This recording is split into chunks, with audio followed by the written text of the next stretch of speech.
आजकल Indian higher education में ना एक बहुत बड़ा बदलाव आने वाला है। हाल ही में कुछ ऐसे नए नियम आए हैं जो हमारे विश्वविद्यालयों और कॉलेजों की तस्वीर को पूरी तरह से बदल सकते हैं। तो चलिए आज इसी पर बात करते हैं कि ये नियम आखिर हैं क्या और इनका हम सब पर क्या असर पड़ेगा।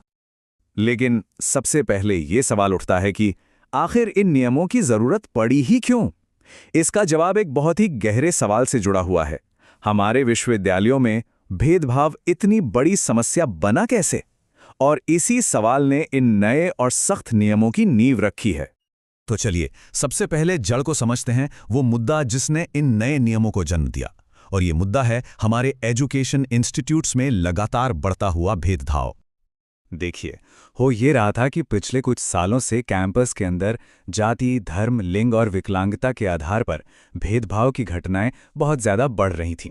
और इसका असर सिर्फ स्टूडेंट्स के मानसिक स्वास्थ्य पर ही नहीं, बल्कि सामाजिक न्याय के हमारे पूरे कॉन्सेप्ट पर पड़ रहा था। इसीलिए एक नए और मजबूत फ्रेमवर्क की ज़रूरत पहले से कहीं ज़्यादा महसूस की जा रही थी। तो अब सवाल ये है कि इस बड़ी प्रॉब्लम को सुलझाएगा कौन? यहीं पर एंट्री होती है यूजीसी की।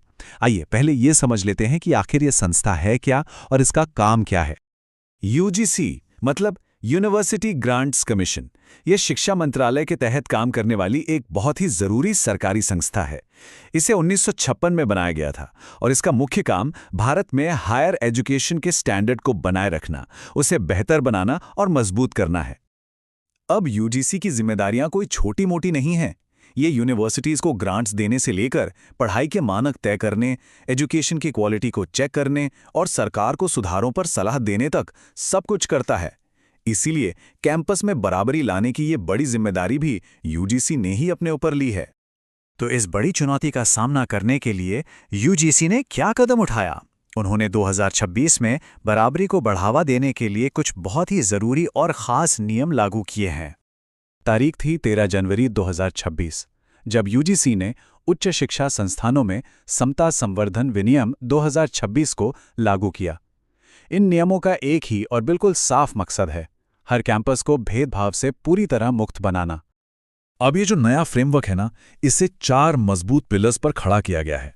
पहला, हर इंस्टीट्यूट में एक इक्वल अपॉर्चुनिटी सेंटर होगा जो स्टूडेंट्स को पढ़ाई से लेकर सोशल और साइकोलॉजिकल हर तरह की मदद देगा।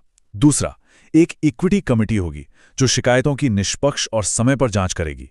तीसरा, एक बहुत ही असरदार शिकायत निवारण सिस्टम जिसमें 24/7 हेल्पलाइन और ऑनलाइन पोर्टल भी होगा।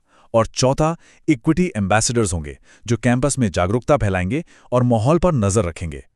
अच्छा, ये समझने के लिए कि ये बदलाव असल में कितने बड़े हैं, हमें पुराने और नए नियमों को आमने सामने रखकर देखना होगा। इससे तस्वीर बिल्कुल साफ हो जाएगी कि अब क्या कुछ बदलने वाला है। यहाँ पर फर्क बिल्कुल साफ साफ नजर आता है। देखिए, जहाँ पुराने नियमों में बराबरी को लेकर कोई साफ पॉलिसी थी ही नहीं, वहीं अब हर इंस्टीट्यूट के लिए इक्विटी एंड इंक्लूजन पॉलिसी बनाना जरूरी कर दिया गया है। शिकायत की जो प्रक्रिया पहले बहुत धीरे चलती थी, अब उसे एक तय समय में पूरा करना होगा। स्टूडेंट्स की सेफ्टी के लिए मेंटल हेल्थ और काउंसलिंग को भी अब जरूरी बना दिया गया है। साथ ही संस्थानों की जवाबदेही भी बढ़ाई गई है और अब उन्हें यूजीसी को हर साल रिपोर्ट भी देनी होगी। अब देखिए, इन नियमों का इरादा तो बहुत नेक है, लेकिन इनको लेकर कुछ विवाद भी शुरू हो गए हैं। तो आइए ये भी समझते हैं कि इन पर बहस आखिर हो क्यों रही है। तो सवाल यही उठता है कि अगर ये नियम बराबरी लाने के लिए है, तो फिर इन पर इतनी कंट्रोवर्सी हो क्यों रही है? असल में इसके पीछे कुछ गहरे सामाजिक और राजनीतिक कारण छिपे हुए हैं। इस बहस के आप कह सकते हैं 2 पहलू हैं।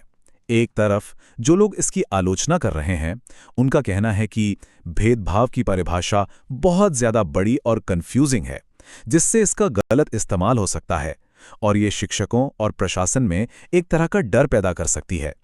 वहीं दूसरी तरफ जो लोग इसका समर्थन कर रहे हैं, उनका तर्क है कि हर तरह के भेदभाव को रोकने के लिए एक बड़ी परिभाषा जरूरी है और कमजोर छात्रों की सुरक्षा के लिए एक मजबूत सिस्टम और जवाबदेही बहुत बहुत जरूरी है। अब इस मामले में एक पॉलिटिकल एंगल भी है। कुछ लोगों का मानना है कि ये नियम कैंपस में आइडेंटिटी पॉलिटिक्स यानी पहचान की राजनीति को बढ़ावा दे सकते हैं। वहीं दूसरा तर्क ये है कि सामाजिक न्याय के लिए ऐसे कदम उठाने ही पड़ेंगे, राजनीति के डर से रुका नहीं जा सकता। इसके अलावा केंद्र के बनाए इन नियमों और राज्यों के विश्वविद्यालयों के अधिकारों के बीच भी एक तनाव की स्थिति है, जो भारत के फेडरल स्ट्रक्चर से जुड़ा एक अहम मुद्दा है। चलिए अब इन विवादों और बहसों से थोड़ा आगे बढ़ते हैं और ये देखते हैं कि इन नियमों का जमीनी हकीकत पर क्या असर पड़ने वाला है और भविष्य में क्या हो सकता है। सीधे सीधे स्टूडेंट्स के लिए इसका क्या मतलब है? इसका मतलब है एक ज्यादा सेफ और भेदभाव से मुक्त माहौल। उन्हें मानसिक स्वास्थ्य के लिए पहले से कहीं बेहतर सपोर्ट मिलेगा। अनुसूचित जाति, जनजाति, ओबीसी के छात्रों, महिलाओं और दिव्यांग छात्रों को और मजबूत सुरक्षा मिलेगी। और सबसे बड़ी बात, संस्थानों के शिकायत सिस्टम पर उनका भरोसा बढ़ेगा। और असर सिर्फ स्टूडेंट्स पर ही नहीं बल्कि पूरे एजुकेशन सिस्टम पर पड़ने वाला है। संस्थानों में ट्रांसपेरेंसी और जवाबदेही बढ़ेगी। डेटा के आधार पर नीतियां बनेंगी जिससे लगातार सुधार होगा। इससे भारतीय उच्च शिक्षा की राष्ट्रीय और अंतर्राष्ट्रीय इमेज बेहतर होगी और सामाजिक न्याय और समावेशी शिक्षा पर और मजबूती से ध्यान दिया जाएगा। और आखिर में वही सबसे बड़ा सवाल कि क्या ये नए नियम सिर्फ कागजों तक ही सीमित रहेंगे या सच में शिक्षा के क्षेत्र में असली बराबरी ला पाएंगे?